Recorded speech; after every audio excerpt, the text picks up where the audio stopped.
Friends, Namaste and welcome to our Sunday edition of Words of Wisdom Gyan Ganga on our Virat Hindustan Sangam social media channels. Today is episode 171. As you all know that we are alive every Sunday at 8 p.m. for viewers across the globe, and today we have Dr. Subramanian Swamy and Sree Iyer discussing on the SCO summit which had just ended in Uzbekistan. So without wasting much time, I would like to thank my co-host Ramesh Swamy and Arvind Chaturvedi, who is likely to join us soon. And I also have to thank our technical team led by Ashish Shetty, Tejas Navalgul, Swaminathan, Ishwar Iyer, Rakesh Gadgi, Ajesh Nair and Vishal Mehta for their support to put this program together every Sunday. As you all know that today Mr.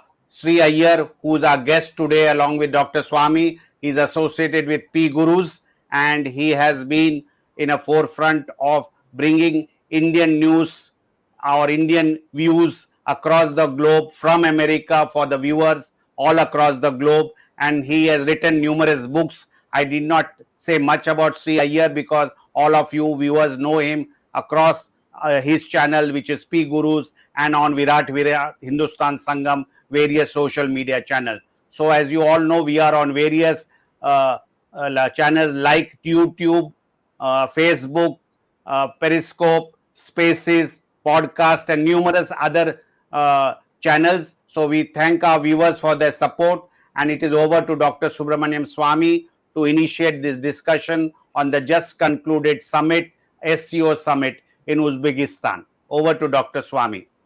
Yes. Thank you, Jagdish. The SCO stands for Shanghai Cooperation Organization. Now, originally it was called the Shanghai Five when it was founded in 1996. That time there was only China. Shanghai, of course, is in China, and the founding was done in China. And there were only five, and there were the Russians and three of the Muslim countries which broke away after the Soviet Union collapsed. So after that, it's grown. There have been additions. Now it's 8, and it's called since 2001. It's called as Shanghai Cooperation Organization. That was SCO, and now it has India, Iran. Iran is just been admitted, so now we have gone to from 8 to 9. Turkey wants to come in, Pakistan wants to come in, and so there is quite a long line maybe from our present the present 8 to another 10 people are in the queue, including Maldives and so on. And so, but so far, except India, none of them is what I would call as admitted democratic countries. Of course, China says it's a democratic country, but we know it's not. So the only country that's there, which is a democratic country, which has regular elections and leaderships change according to the electorate, that is India. Now, the chairmanship is by rotation. So there's no need to be excited that Modi is going to be the chairman, is being elected, and so on and so forth. There are a lot of, I don't know why this kind of hype is necessary. I just saw in your advertisement the India Today showing Modi shaking hands with Xi Jinping. There was no handshaking at all. This is an old picture. Same thing with the earlier one where there are two photographs of India Today which you have shown on this program. Both of them show proximity between Xi Jinping and Modi, and there was none of that. In fact, the most significant thing from our point of view is that Modi was literally, and those who are present there, like journalists and so on, who have communicated on condition of anonymity, they say that Modi was looking absolutely a loner in that whole situation. But that doesn't matter. I mean, he's he's the Prime Minister of India, and we are 1.3 billion. I don't think he should put himself to such a situation. In fact, there was an announcement by a foreign secretary that the recent clearing out from the line of control, which was actually clearing out from our own territory, which was occupied by China. So China has gone back to the line of control, and we have gone further back from the thing that China had occupied. And so there's a lot of hype. So let us examine today what this SCO is doing for India and why India should be there in the first place. This is what. First reason I would say is that we are the only democracy there. Everybody has a dictatorship. And each of them gave us a lecture. For instance, Iran is supposed to be a very good friend of India. But they told them that, you see, we'll close down your Charbahar port if you don't, agree to import oil and gas and so on from Iran, which is under ban by the Americans. So we have complied with the Americans not to import anything from Iran. And now Iran is saying that, listen, we'll take over that port which we gave you the right to build. And earlier on, Pakistanis built Gwadar. Now we have given you much closer to Iran, Chabahar. And so that we'll take over. So, I mean, there was a lot of hostility which is not reflected in our newspapers. And I would like to say that why do we have to be, and I think this should be debated today, but I'll say it at this stage, why should we be a member at all, especially when the others are all dictatorships. The other thing that another question that arises, that why do we have to sit with Pakistan and China to talk? What's there to talk? They have occupied our territory. These are known that they are Indian territory, and they have crossed the line and occupied it. Whether it's in what is called as POK today, that's all Indian territory, accepted Indian territory at the time of formation of India and Pakistan. And when the instrument of accession was signed by the Raja, it became part of India. Baluchistan, they say, Pakistanis say they did sign the instrument of accession, but of course the Baluchis declined that. But so, in a sense, I would argue that um, there's nothing to be gained by talking to Pakistan and China, because they are not agreeing with you on even the basics. And on the contrary, they're coming and occupying your territory. And at this rate, I don't think there'll be any Kashmir left.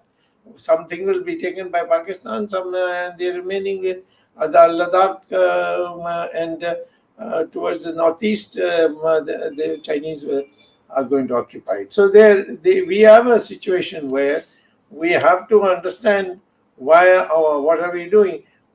Turkey has supported us on anything? No, not at all. But we are making it out that we have had great discussions with Turkey. So I would say in the present situation of global thing, we need clarity. And we appear to be like, which I've repeatedly said, this famous Panchatantra story about the bat, which claims with the birds that I fly like you, and so I'm a bird, so I'm part of your family, and then going to the animals and saying I look like a rat, so I'm part of the animal thing, and and then it ended up being acceptable to neither, because they found that there was a fraud that was paid. That's why the bat doesn't come out except at night. So this is a situation that we are coming, and I think what I would like to see, to hear P. Guru's, who's a very well-read man, and he runs his own channel in which he has debated at length and depth, and some of his works, some of his shows on China have been extremely good. So I would like to know, we have a democratic setup which is called Quad, and the Quad is going to expand. Right now there are only 4 countries: India, United States, Japan, and Australia. Now South Korea is going to come, maybe Taiwan might also come, and other democratic countries in Indonesia, Thailand, they all are interested in joining the Quad. And so why not be part of Quad and have some clarity? And at least one thing is certain, that we don't have to buy substandard weapons from like we are buying from Russia. Of course, they get a lot of hype. They are all tremendous things. And recently in Ukraine, the S-400 was a real damper. The Americans have extremely good weapons. We don't want American troops. We have enough people of our own to look after ourselves. We can even do it for others if we sufficiently develop. So I would say the question before us after this meeting in Samarkand of SCO, whether we should remain in SCO, and especially after the treatment you got. This time we got the truth is that the Chinese snubbed you.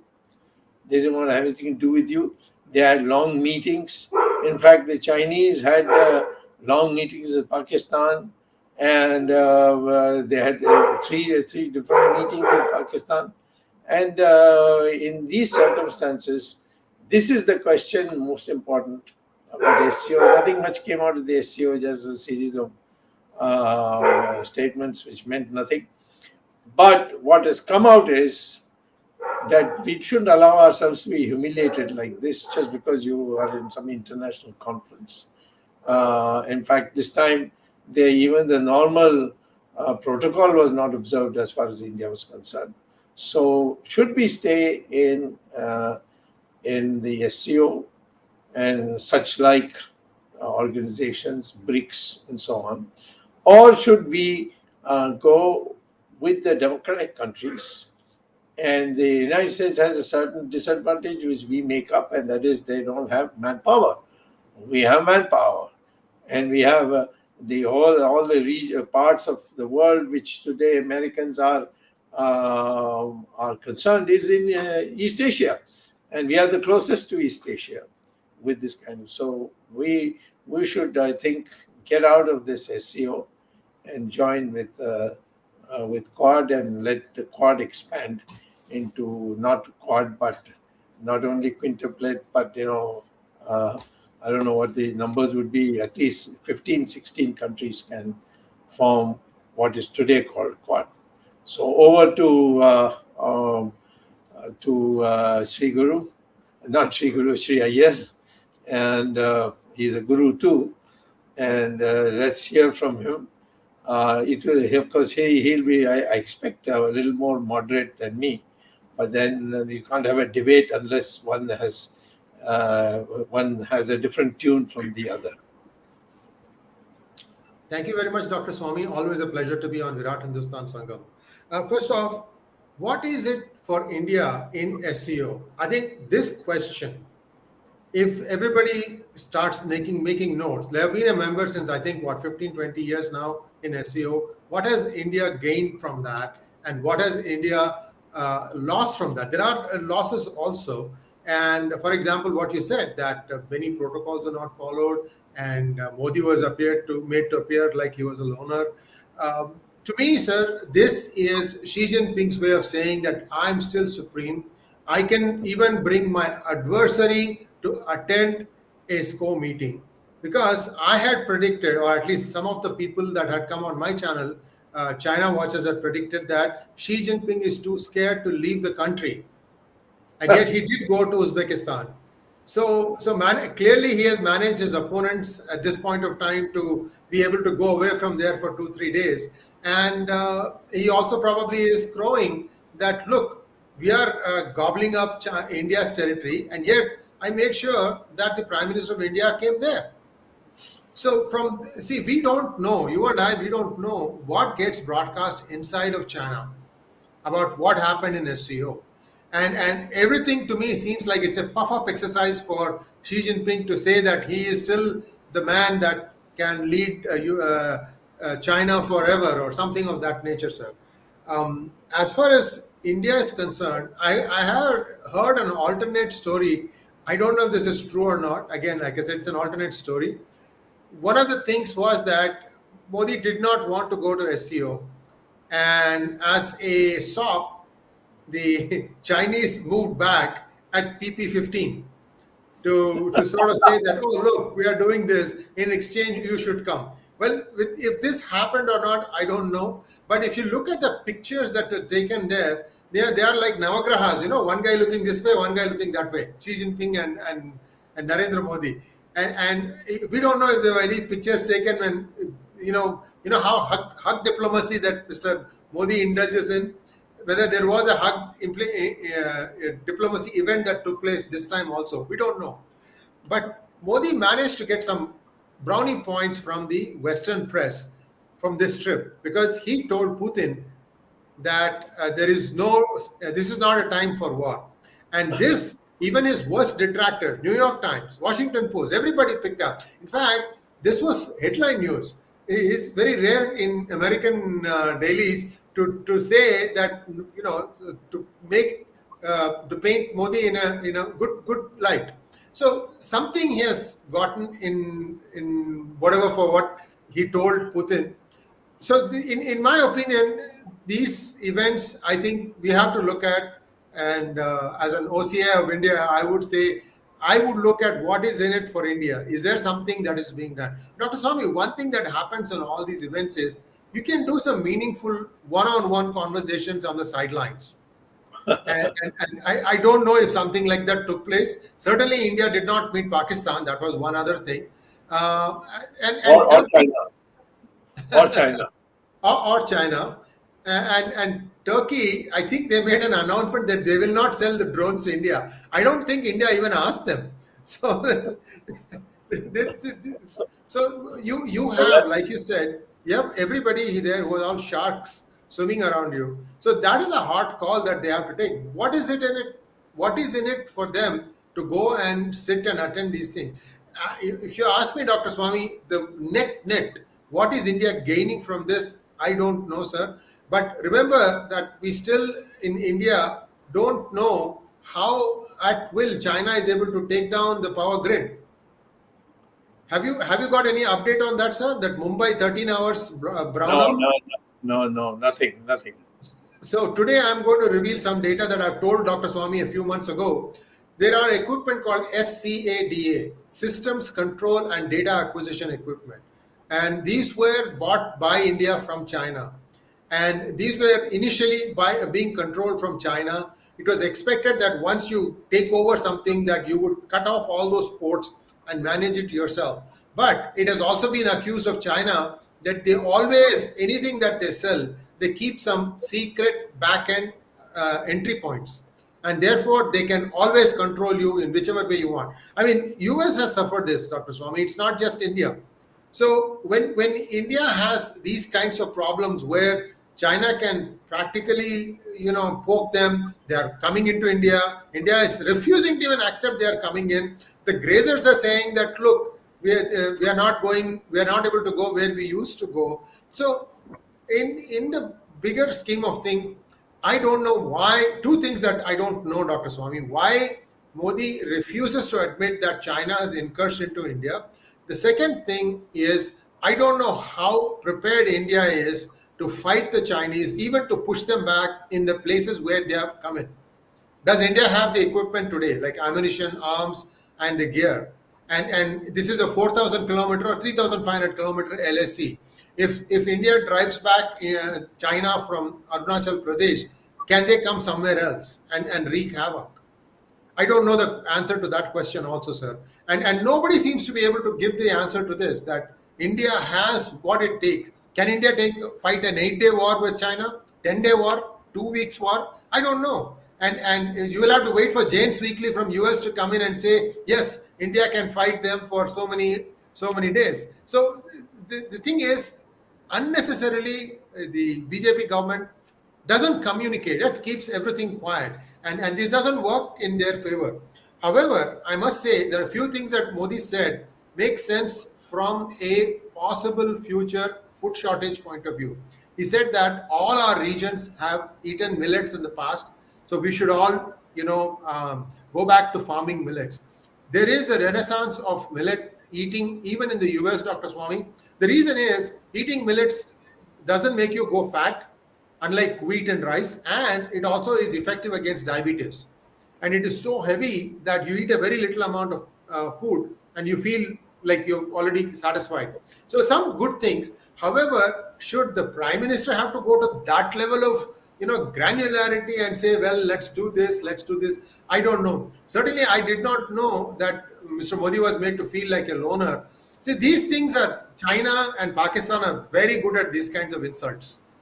That they ask you to come and then they ignore you. But I don't know what India was going to gain by just hanging out for the 3 days.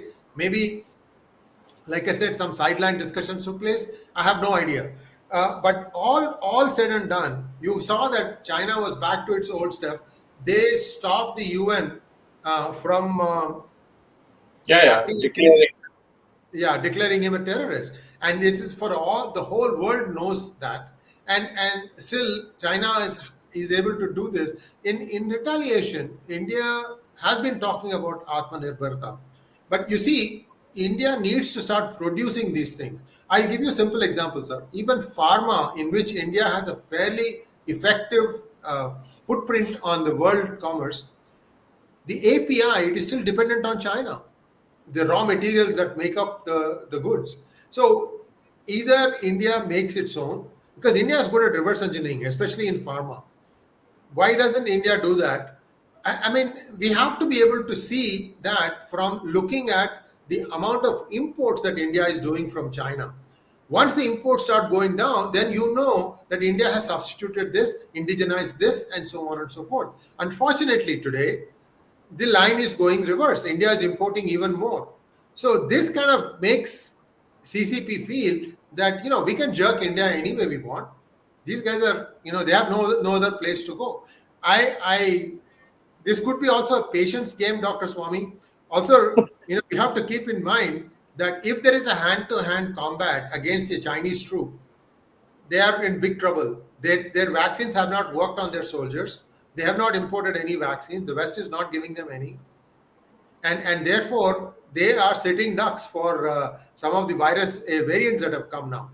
So why can't India try it? Go and occupy a small hutment of 50 or 100 people, surround them, and just mingle with them. Don't have face masks. India has been inoculated for a while. I'm just giving some scenarios. There is a way India can be, hitting back. I know India can't hit back and take down the grid of China, but India can inflict some other problems, such as what I just said. And we have to see when they're going to do that. Today, Modi is playing an extremely patient hand. And whether I want to read that as patience or that he is under control, that viewers have to decide. Why you have to take our words for it. You have to decide what has happened and why Bipin Rawat's mysterious death. I just don't buy it. I mean, I'm sorry. My opinion is it was brought down. And India has a lot of leaks in its army also, I should say. Otherwise, last minute change to fly to a helicopter, how does somebody else come to know? So anyway, I'm digressing. The point here is, how is India effectively rebuffing China? That is a question that India needs to ask. A few good things that happened there, but the giveaways continue to be the same. India is continuing to import more and more from China. And China, in fact, is going to start producing less. They have inflicted a self wound by just doing lockdowns and not inoculating its population. It's now we are in the third year of COVID, sir. They don't have anyone vaccinated. So this is going to take a huge toll on their economy also. So even if India is depending on China for imports, that could stop any minute. And now how things are going to play out with Russia stopping selling petrol and natural gas to the West, meaning Europe. And it has only one person to sell it to now, China. Because if you see, India has actually started reducing imports from Russia of the crude. India has started reducing that too. It could be pressure from the United States. Because if you remember, sir, India voted against Russia in one resolution concerning Ukraine. One. But it's a beginning. So, and India is a big ship, and it moves slowly, and it turns even more slowly. We have to give some time. That's how I see it, Dr. Swamy. You have certainly got a lot more data than I am privy to, and therefore, what you're saying makes a lot of sense because you talk to a lot of journalists who cover it from there. So I leave it at that for the viewers. But viewers, in terms of whether India needs to be in SCO or not, India needs to do that math. What is in it for me? What am I gaining by being in SCO? And if I continue to do these kinds of things, even Maldives won't take you seriously. That's a fact, sir. I mean, if these guys go and say that this is what happened, and then even Maldives won't take us seriously. Well, before my colleagues or our colleagues, you know them as well as I do, come into the picture, let me ask you 2-3 questions. Number one, you mentioned that the withdrawal of troops and creating a zone was done to please the Chinese. Mr. Modi. Yeah. Mr. Modi did it. Now, did it please them? And what did you do actually? You withdrew from your own territory, which the Chinese had occupied. They crossed the LAC and occupied it. And then they say, now let's make this as a no man's land. I mean, that is, demilitarize it. And so India was asked to go 5 kilometers beyond Indian territory. And the Chinese just ended up on the line of control. So, and in the end, in Samarkand, the Chinese snubbed you. They won't even shake hands with you. And some people who saw them cross each other, you know where Modi ultimately stood in the photograph. It was neither by the size of GDP nor the size of our population. He was at the complete end, and Pakistan was next to Xi Jinping. So, your analysis should say, do we have the weapons to fight and all? There's only one country which can give you weapons which will be effective against the Chinese, and that's the Americans. The Americans are not going to give it for nothing. And if you can't buy it also in the open market because you don't have that kind of money. So if you have decided that whatever the Chinese have taken, well, we are not going to get back, and we are not even going to blame the Chinese for it because we are not going to take their name. It's never happened in history, even with Chamberlain, that the name of an aggressor was not taken by the Prime Minister of the country. So you may be moderate, but you're not able to explain any of this. Why is it that he was not in the in the dinner that was there before the conference? So he had to go one day late for that, so that nobody notes that he went there and he was not invited. I don't want to go into these small things of insults, but they do add up. That Modi is not just an individual; he is a representative of 1.3 billion or 1.4 billion people of the world. And I mean, it's with just a little less than China. And as you correctly say, the Chinese economy is in a mess. Ours is also in a mess, but we are not, we are not declaring it. The Chinese are a little more forthcoming about theirs. In this circumstance, what should be our strategy? That's what I wanted to know. Are you going to prepare to evict the Chinese from your territory? And for that, what steps are you going to take? Not by going to SCO, not by being with the Russians, who are a junior partner of the Chinese. The whole world knows that they cannot do anything without Chinese help, without Chinese okay. They are buddies, plus the senior and junior partner, accepted. So, in these circumstances, you want to be with people who, it's like a mistress in a house where a man is with his wife. You see, maybe you can go to the kitchen and cook something for the two of them. So, please look at our self-respect. You go to a conference, you're nowhere, nobody wants to meet you. Putin meets you, but Putin meeting is nothing because Putin is a junior partner of China. So all that will do is he'll convey to China what Modi said. But there's not a single... did he at least tell Putin that these Chinese have occupied our territory, please tell them to vacate it? In fact, the Russians have been completely misleading us. The first time when the Chinese came down, what did the Russians tell us? No, this is only a military exercise. They will be soon pulling out. They have not. In Depsang, they have sat down. Now they have taken over Galwan. So, before my colleagues, you tell me, do you have hope that the Chinese are going to be friends with you because you're going to sweet talk them?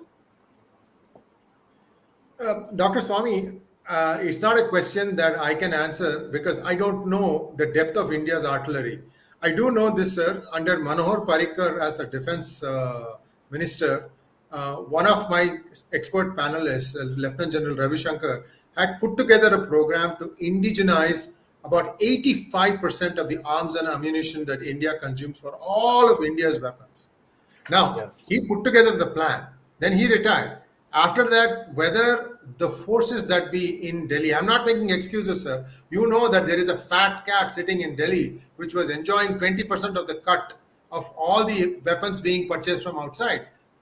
Because these people are also ex-generals, whatever, many, military people. And they make much more salaries there. And whether these people have been putting some spanners in the works, so preventing India from doing its own manufacturing, I don't know, Dr. Swamy. Also, our budget is very opaque. No, I don't know. I'm sorry to interrupt. How can you blame them? If you have a project which is cleared at the level of the minister and therefore the cabinet too, and it doesn't happen, what's the use of saying that some fat cats have eaten it all up? No, I'm just saying it is What are possible. you elected for? You're not elected just for giving speeches. You should Sir- pull them up, dismiss them, make an example of them. Sir, Dr. Swamy, again, unless we have some, actual proof of this from having happened, we can't even move the needle right No, now. no, It's you all said there. it. I didn't say it. You said it. I know, I said it. That this was there and they didn't do it, and these guys are all having a gala time. That's what you said. Sir, I'm connecting the dots. And, Remember yeah, that the ordnance and, factories. Parikar was one of my closest friends. And he, in fact, was an IIT student when I was Yes. contesting from that area, Powai, where the IIT is. And he was my booth agent. And from that time, we have been friends. And he has openly said many times. And I know what was his difficulty. It is not that I'm not talking about the fact that he had a plan and then he died. He was blocked all the way that one day he simply said, I will not stay in Delhi, I'm going back. That's how he went back to. And then mysteriously got that cancer. So I would say that, you see, let's not make an excuse. You tell us. The fact is that both the Pakistanis and Chinese have occupied your territory. Have you got a plan? You tell me that, all right, we are not in a position to fight today. Then when are you going to be in a position to fight? You must have a plan. You don't have a plan. What is the plan? You are not even able to identify who's occupied your territory. Because you say nobody came. And you're still sticking to that. Sir, Dr. Swamy, the only reasonable explanation is that there is some pressure to not do some things. And Why? I'm not the one, sir. Pressure is not American. No, I don't Americans think want so. you to fight. Yes. Americans want you to fight. Okay. No, so the pressure is not American. It can't be Maldives. It can't be Sri Lanka or Nepal. Pressure from whom? Well, you should invite- Or you're afraid that something may come out, which is not good for the political environment. Absolutely, sir. I think all data. See, sometimes what happens, like Sherlock Holmes says, when you have eliminated everything else, whatever is left, has to be the truth. So, viewers, you draw your own conclusions. Oh, okay. Okay, Jagdish, take it over, please. I don't want to go after him anymore. Dr. Swamy, I have a question. Many of the viewers are asking that we are part of BRICS, we are part of this organization, that organization. Now in SCO, can any of the countries take a stand regarding our border disputes with China, our problems with Pakistan, or regarding POK? These are many of the questions many of the viewers are asking in our chat box. So I want to know, being a member of SCO, can the issues of the border issues of China and Pakistan and POK be solved, which are vital issues for the Indians? No, they can only be solved against us. All these countries are very clear. Iran has told very clearly that Kashmir is not yours. And they have also told you that if you don't continue to buy from us and lift the ban you have put on it because of the United States, then Charbahar we are taking away. As they've said this in Samarkand. So this SCO is not going to give you anything unless if you argue it is something that we should be a part of. Then you argue, and I will knock it down to the best of my ability if I can. But the fact is, we are faced with a situation where a collection of countries who are all dictatorships have come together. They have no respect for you, according to me, as far as our interests are concerned. And they certainly don't want to annoy China. Russians don't want to annoy China. Pakistan doesn't want to annoy China. And just so that India has benefited, that's the last thing that the Pakistanis would do. Any of the countries you mentioned, so is Turkey, so is Iran. So there are countries which are for you. The Japanese are for you. The South Koreans are for you. Thailand is for you. Indonesia is for you. But you don't want to have anything to do with them. Have you made any efforts to bring them together into a coalition? No, not at all. And poor Sri Lanka, which is pro-India, you have all these foreign ministers going strutting around giving lectures. They are, the kinds of things the Indians are doing in Sri Lanka is disgraceful. But the fact is that as far as SCO is concerned, there's no country which is going to stand up and say Kashmir is a part of India and it should be handed back to India. Nobody. There's nobody who's going to say that the Chinese have aggressed in your territory. It should have come up as an agenda item. Modi should have at least written to them, let them say no, and may publicize it. And Modi should have walked out saying that no, I came for this and it's not there. So this is the situation, you see. So anyway, I don't want to take up more time.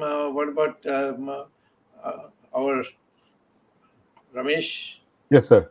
So thank you. I just want to go through with the key highlights of what the summit's goals were. Please don't laugh, but anyway, they stressed that the principle of mutual respect of sovereignty, independence, territorial integrity of states. This is one of the charters. Okay.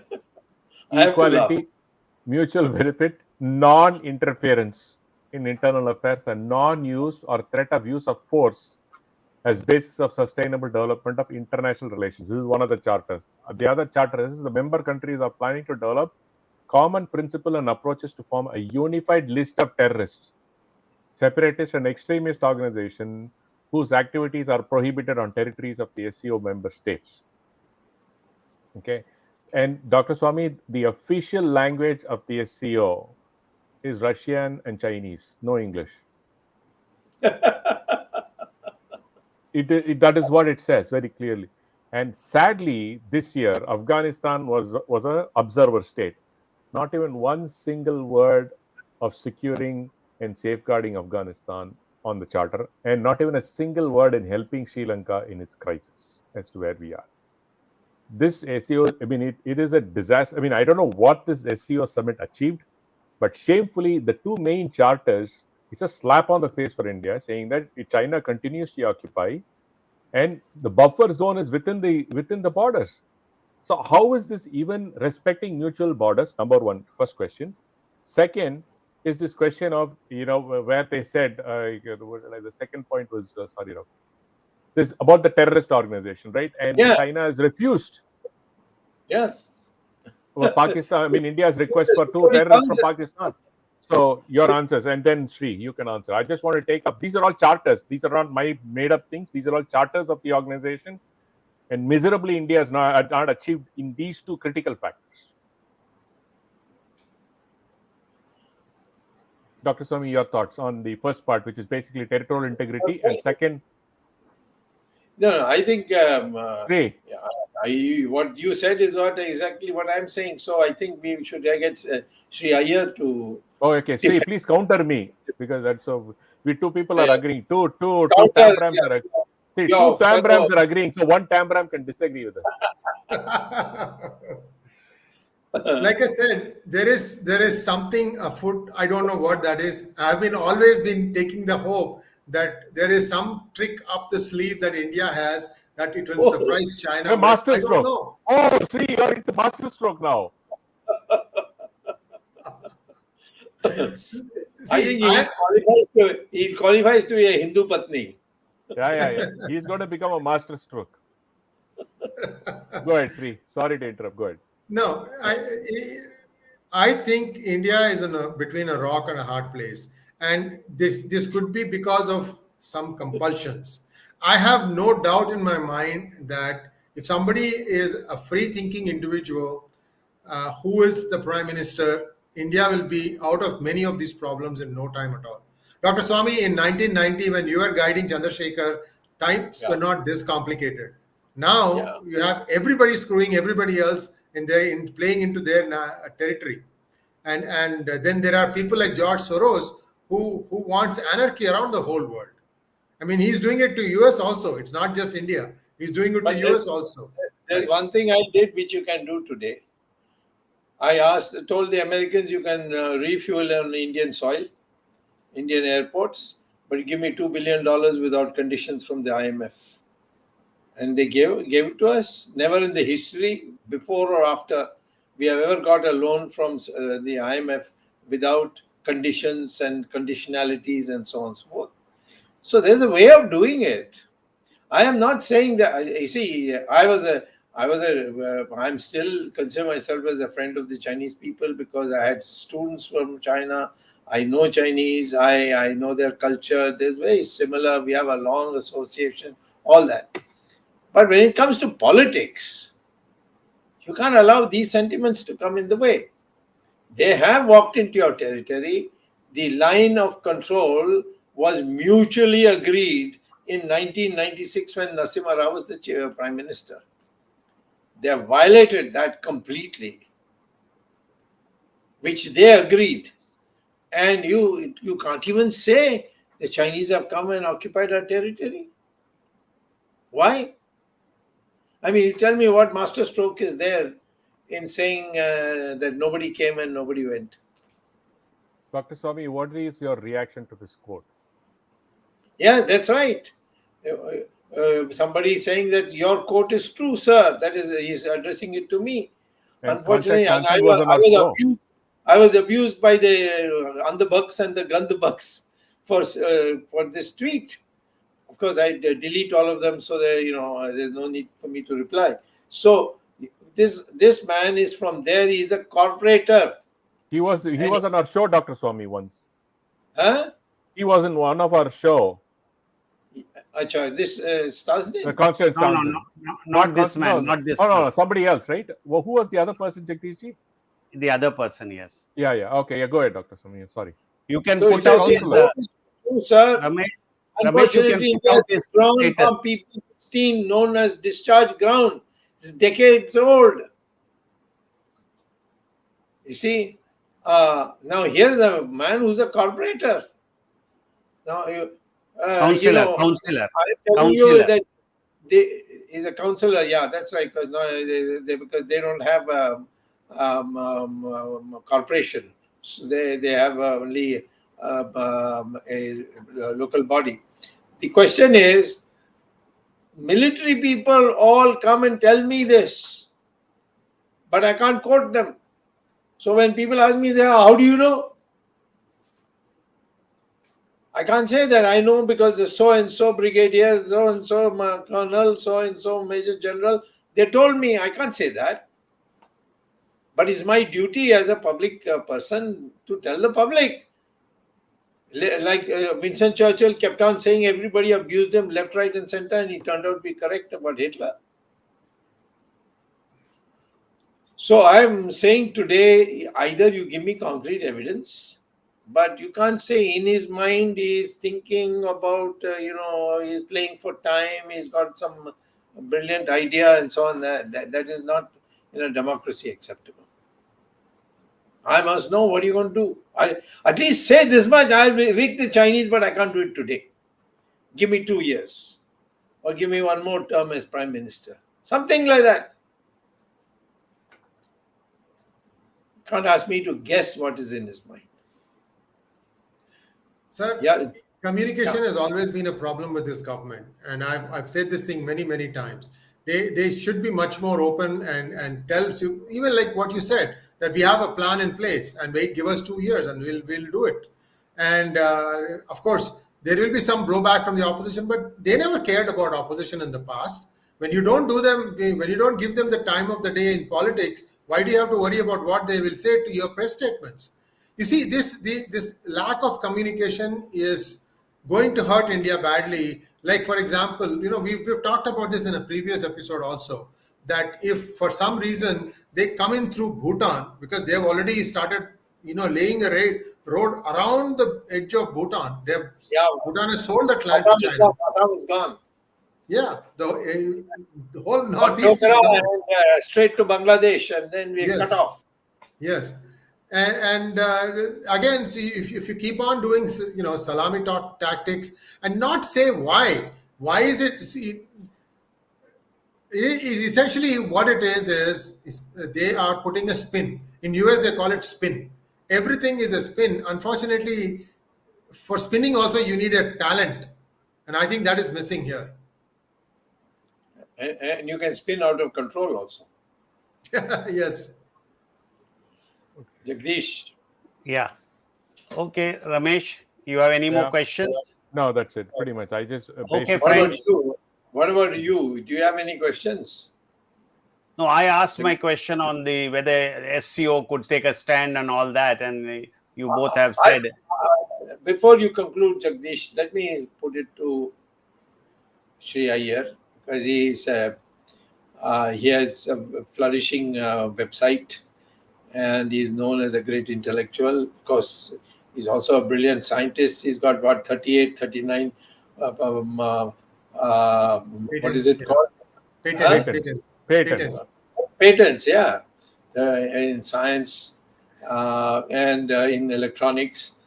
So I mean, I'm not, he's a man of great intelligence. The issue is that we have to assume that there's something wrong if you are not told the truth, when the whole country knows now.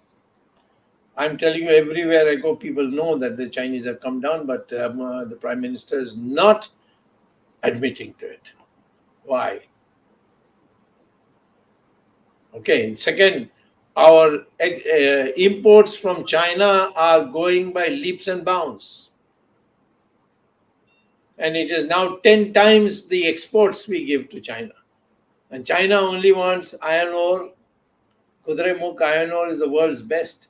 They want the whole mountain to be dug up and sent to them.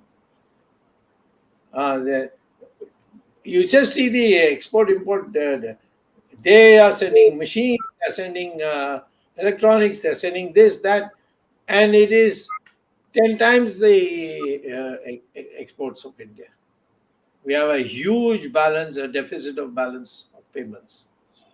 Why? And, to say that, okay, if we do, suddenly there are countries which will come to support you. They'll help you. In 1962, when Jawaharlal Nehru, no one supported him except in a feeble way, the Americans. The Russians said the Chinese are our brothers, you're only our friend. Do you remember that quote? Yeah. Yes. Mr. Khrushchev himself said it. They are our friends. You are your friends, our friends. They are our brothers. So we can't help you. So you negotiate with them. So I'm asking you today, who can help you with what you need? There's only one country, that's the United States. Now, it's easy for saying somebody is pro-American, pro-Chinese and so on. For a long time, people were saying I'm pro-Chinese, particularly the friends of Mr. Amit Shah. And now they are baffled. Oh, I'm so critical of China. I am for India. What's India's best interest? At that time, the Chinese were agreeing to so many things with us. They even agreed to an LAC. They even agreed to the fact that the border, the areas around the LAC are not finalized. Now they are saying, no, it's our side is finalized, your side is not finalized. And therefore, we'll take what is ours. So the question today is, the United States is the only country which wants to fight China. They have a problem. There's a genuine problem for them for why they want to fight with China. And at this time, the Japanese want to be with you, us to be with them. The Australians wanted us to. South Koreans wanted. Even Vietnam wants us to be on China with them.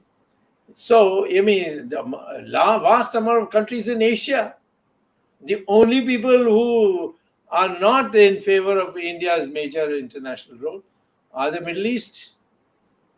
They, whether it's Qatar, even Saudi Arabia, or it is Bahrain, all these countries, they're not with you. None of them stood up for you in Samarkand. So, you need a reality check. And it should be frankly stated that this is the reality. Call the concerned people and hold a press conference and say, this is the reality. The Chinese come here. Chinese have come here. They have betrayed us. We have to fight them. We have decided to evict them, but we are not in a position to do so now.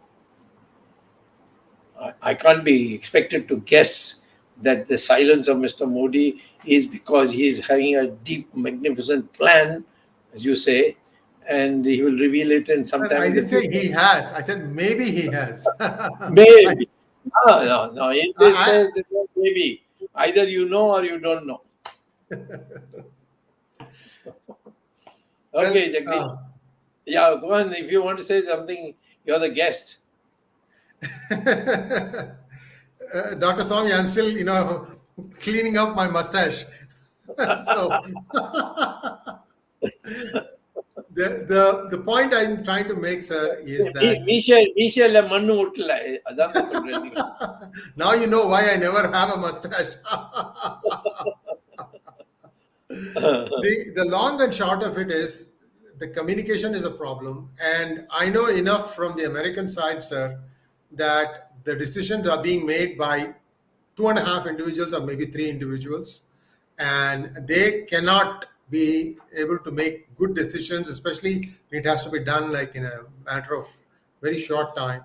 And I think the country is suffering. That's all I mean, America has, if I talk to some people one-on-one who were in very high positions of power, when Trump was in power, they were much more friendly. They were even proactive in trying to help India. They said, look, these guys are already on your door. We'll give you this. They actually opened up and gave India some effective things to kind of at least stop them in Depsang area. And so the thing is, America knows that India is in trouble, but America probably also knows the reason why. And in this whole thing, it is the Indian public that is being taken for a ride. They deserve a better answer. Ramesh, you want to wind up or should I wind up? No, I'll wind up. No problem. So viewers, thank you. So again, we had a very interesting session today. The outcome of the SCO summit with Dr. Swamy and Sree Iyer. Pretty sure that we got to hear a few insights. I know a lot of you have some questions, but these sessions that we have is not just it's not a one-sided dialogue or some kind of a speech. It's more our goal is to trigger thoughts. Basically, you may disagree with us. It's fine. As Dr. Swamy used to tell me once that when Morarji Desai and him, they had an argument, Morarji Desai told Dr. Swamy saying that if 2 of us agree on everything, one of us is redundant. So it just kind of settled down in me. So I'm just saying that, I see the comments, people don't agree with what we're saying. It's fine. We are fine with it. But as long as there's no abuse, please go ahead and you're more than welcome to disagree. I mean, everybody has their own thoughts. I have no issue. We have no issues about that. But once it becomes abuse, you are blocked. Let me be very clear about that. There's we are not compromising on that part. But it is, these sessions are we do this continuously because we want to trigger the young generation. That is our biggest demographic in these sessions, because our youngest is Dr. Swamy in this group. So as thought leader, he's still the youngest and the smartest. So we have sessions, and we have the second youngest person is Sree Iyer on the show. So, but as I said, we've had some great conversations so far. It's 171 episodes so far, right? And it's not, we do this very diligently. You have to understand that every session, Dr. Swamy takes it seriously, takes time to prepare for every session. It just doesn't come and sit down and have a dialogue with us. So with this, we just want to bring to a conclusion this 171st episode. Thanks, Sree, for coming on. Thank you, Dr. Swamy, and of course, Jagdish ji. We couldn't have Arvind today to conclude because he was traveling. So, with this, we conclude the 171 episode, and thanks to all the people who have been supporting us all throughout. And we'll see you next week. Maybe we'll have another important session. Yes, Ramesh, I have to make an announcement. The next Sunday show, which is the 25th of September, we will not be having, because Dr. Swamy is addressing a public meeting in the city of Madurai in Tamil Nadu. So we will be skipping the next Sunday, 25th September show. But I assure your viewers that on the 2nd of October, which is a Sunday, the following Sunday after 25th, we will be back on with our usual program of Virat Hindustan Sangam, that is known as Gyan Ganga and Words of Wisdom. So this is a message for all our viewers. And thank you. If you are in Madurai, it's a public meeting, so please do come.